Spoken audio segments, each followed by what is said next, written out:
Joining us now for more discussions on this is PoliticsToday African Affairs Analyst and the National Secretary of the Nigeria Union of Journalists. Thank you so much for speaking to us on Network Africa. Yes, thank you very much. It's a pleasure, as usual, to be on this program with you. I'm speaking from Abuja.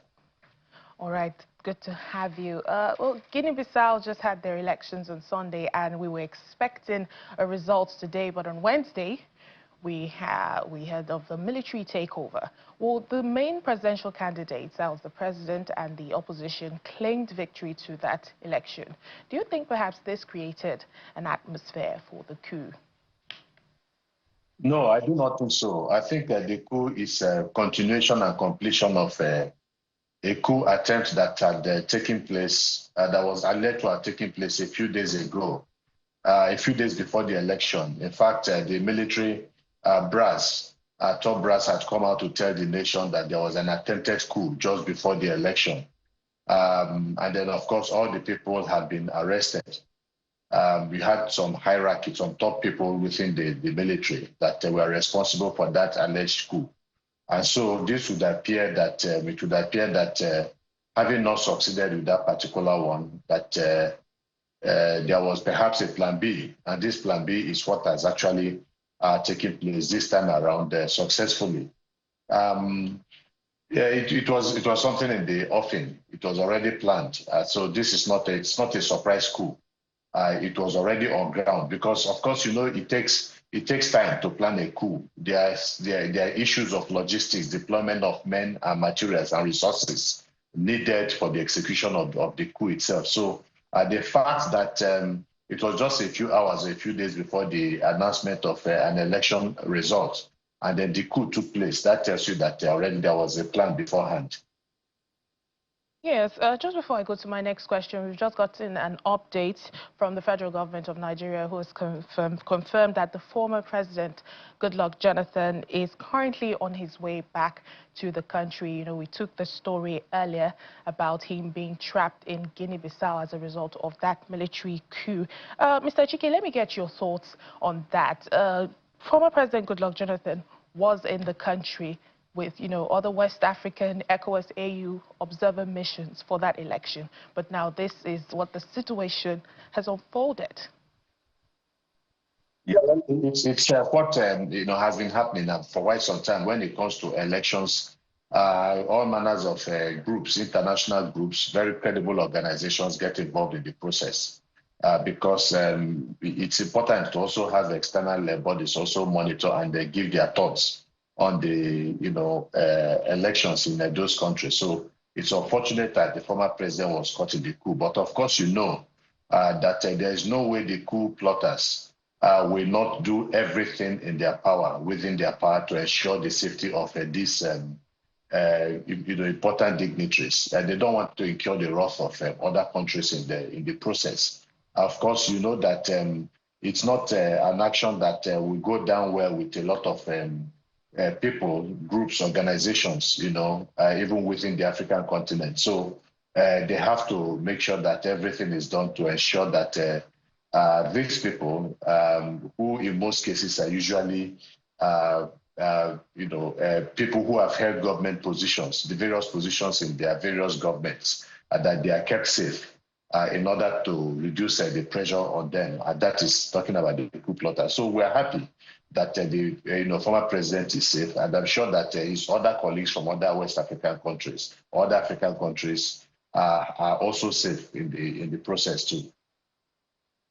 Well, let's talk about the region now, West Africa. I mean, the spate of coups in this region, do you think it calls the question, you know, the sustainability of democracy? Like, what really would it take to end the menace in the region? We have several countries who are still under military leadership, and now Guinea-Bissau joins the list. It's one more unfortunate reversal to the democratization process in Africa and in West Africa, most especially.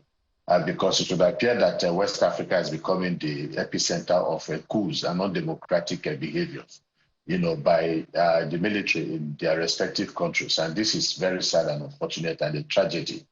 Obviously, it's a reflection of the failures of the democratization process. But we must also realize that it takes time. Democracy takes time. Entrenching democracy is something that is not done in a decade or 2 decades. It takes time, but with everybody working towards it, the general populace, but most especially those to whom leadership positions have been entrusted with, and that is the political class. So what you have really, at the end of the day, because the question you want to ask is, what happens?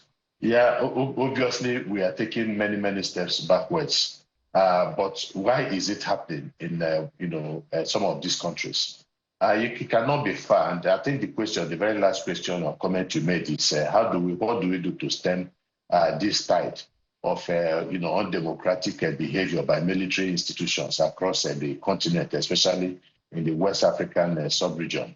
I think one simple answer, good governance. Of course, good governance is not as it's easy to say good governance, but to actually achieve it is a completely different, thing. But that is the way, because you see, when these military adventurers come to power, there is always an excuse, and the excuse is always excuse of misgovernance, excuses of corruption, excuses of perhaps, and the economy, the state of, the progress or lack of progress within the economy, unemployment and all that. These are the things that the putschists, jump on and use it as a bait to try to get the support of the people.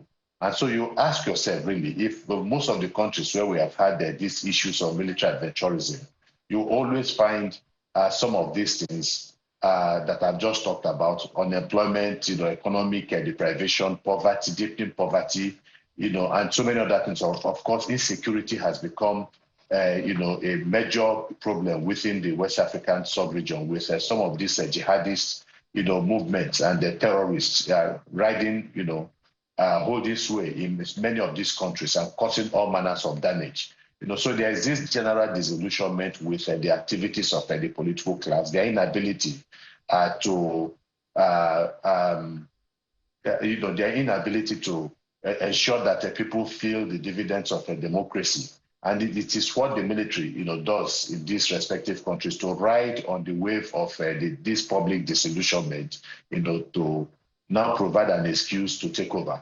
And so the solution would is that of good governance. And then of course we have also seen this situation of seat-titism, where political leaders actually subvert the constitution of their countries, give themselves some extra terms of power. In fact, in some cases, even the issue of term limitation is completely abrogated, and then they begin to ride roughshod over the people. These are the things that military adventurers look at, and then they use it as a basis to gain political power.